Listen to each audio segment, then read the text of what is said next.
জানো তো, কিছু মানুষ আছে যাদের না একান্ত ব্যক্তিগত কষ্ট থাকে।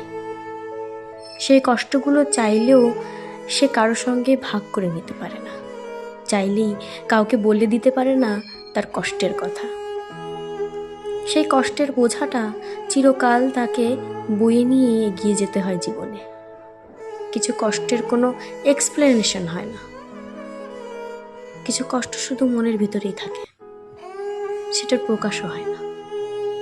তুমি দেখে বুঝবেই না যে সেই মানুষটার মধ্যে কতটা কষ্ট লুকিয়ে আছে, কিন্তু সেই মানুষটা জানে সেই মানুষটার মধ্যে কতটা কষ্ট লুকিয়ে আছে। তাই দূর থেকে দেখে অনেক মানুষকে অনেক রকম মনে হলেও দূর থেকে দেখে তাদেরকে বোঝা সম্ভব নয়।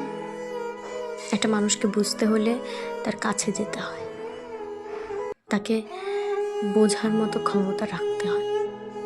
দূর থেকে দেখে তো সবাইকেই ভালো মনে হয় বলো, তাই বলে কি সবাই ভালো আছে?